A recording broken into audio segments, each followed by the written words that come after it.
nanah dan belatung di dalam perutnya orang Islam lebih baik daripada mendengarkan musik dan nyanyian.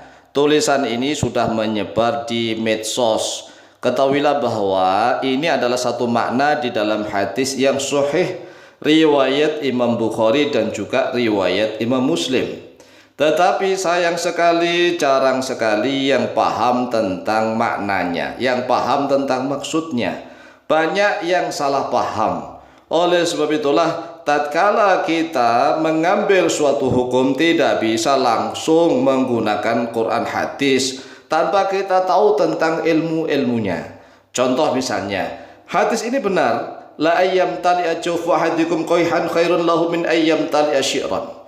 Sungguh sekiranya rongga perut kalian ini penuh dengan nanah darah yang sudah membusuk bercampur dengan belatung, yaitu lebih baik daripada perut kalian itu penuh dengan syair. Ini hadisnya benar, sahih, tetapi pemahamannya yang salah.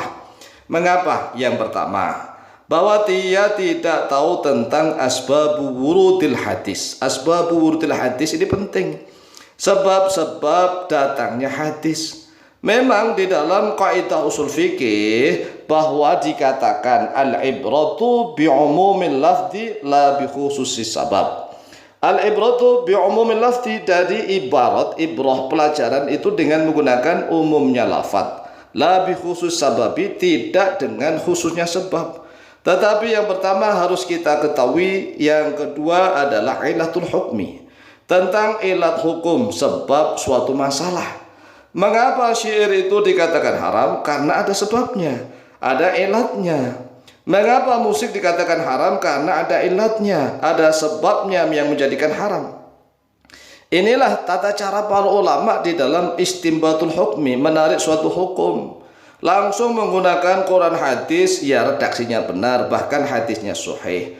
Tetapi kita harus tahu tentang seluk-beluknya. Yang pertama, hadis ini diriwayatkan oleh Imam Bukhari dari Abdullah bin Umar radhiyallahu anhuma. Di dalam hadis yang lain riwayat Imam Muslim, yaitu nomor hadis 2259 dari Abu Sa'id Al-Khudri, bahwa beliau cerita, suatu kami, kata Abu Sa'id Al-Khudri, berjalan bersama Rasulullah SAW, tiba-tiba ada seorang penyair jahiliyah kafir, yang dia bersair mengolok-olok Rasulullah.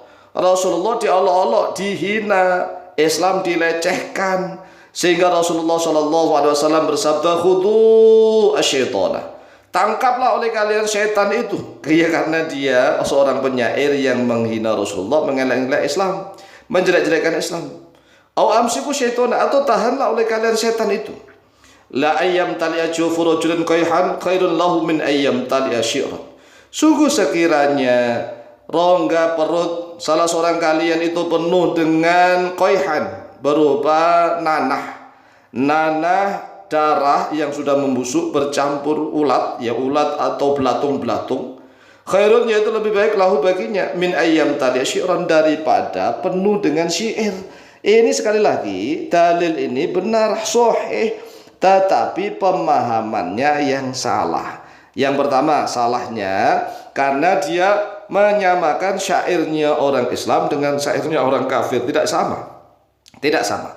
Kalau syairnya orang kafir jelas menghina Islam, melecehkan Rasulullah SAW, sehingga tidak boleh. Lah pertanyaannya, apakah ada orang Islam yang sengaja bikin syair menjelek-jelekkan Rasulullah, menghina Islam?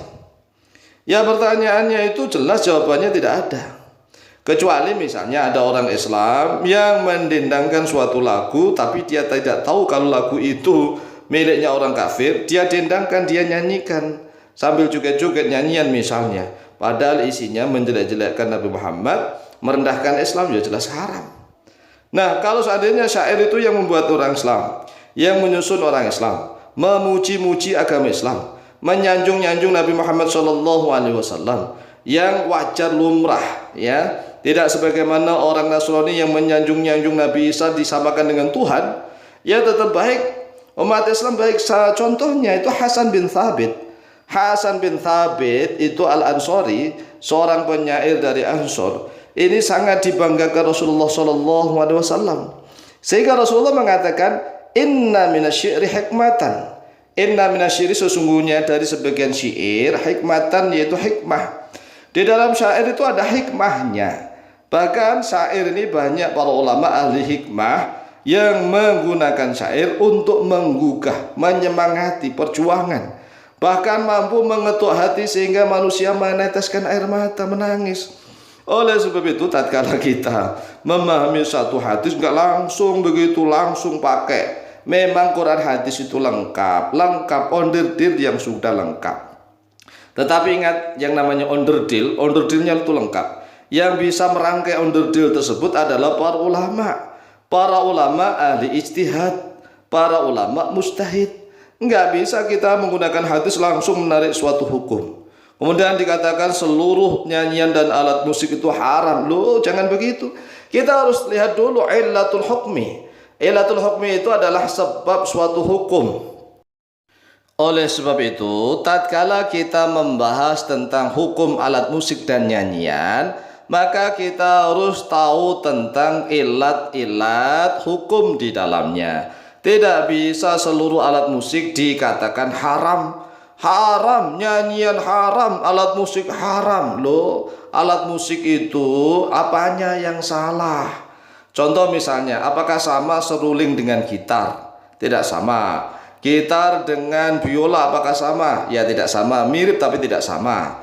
Dengan gendang apakah sama? Tidak sama. Kemudian dengan apa lagi? Dengan gong, misalnya dengan rebana, kan tidak sama. Dengan trompet perang, tidak sama. Nah, apakah semua alat musik seperti ini langsung haram? Tidak bisa begitu. Kita harus tahu tentang ilat hukum di dalamnya. Tidak bisa kita menyebut gitar itu semuanya haram misalnya. Seruling itu semuanya haram. Kita harus tahu harus tahu benar-benar ilat hukum tentang alat musik tersebut. Kalau alat musik tersebut mampu membangkitkan gairah, untuk ibadah, cinta kepada Islam, mencintai Allah, bahkan tidak melalaikan dari zikir kepada Allah, apakah haram? Tidak bisa seperti itu. Makanya disebut alatul malahi. Alatul malahi ini adalah ilat. Disebut alatul malahi adalah alat-alat yang melalaikan. Kalau melalaikan daripada zikir kepada Allah, melalaikan daripada sholat, melalaikan dari ngaji, melalaikan dari ingat kepada Allah lah, itu bisa haram. Sebab ini namanya illatul hukmi. Jadi nggak bisa kita langsung mengatakan alat musik dan nyanyian haram. Lah kalau seandainya alat musiknya itu menggunakan bambu, kelotean dengan bambu, kan alat musik, apakah langsung haram? Misalnya nih kita menggunakan gitar, biola dan seruling atau menggunakan organ, langsung haram. Loh, salahnya organ di mana? Salahnya gitar itu di mana? Salahnya seruling itu di mana? Enggak ada begitu. Jadi cara kita menarik suatu hukum harus tahu tentang ilat hukum di dalamnya. Al-hukmu yaduru ma'a illatihi wujudan wa adaman. Hukum itu berputar bersama dengan ilat sebab, baik adanya maupun tidak adanya. Jadi kita harus tahu kalau memang alatul malahi, artinya alatul malahi itu mampu melalaikan seseorang daripada ingat kepada Allah, melalaikan dari ngaji, melalaikan dari zikir, melalaikan bahkan digunakan untuk maksiat, maka itulah yang menjadi haram.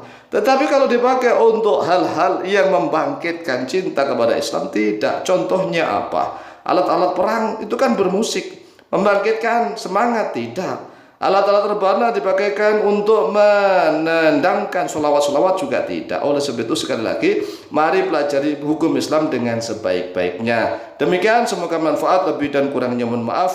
Wallahu ta'ala a'lamu bishawab.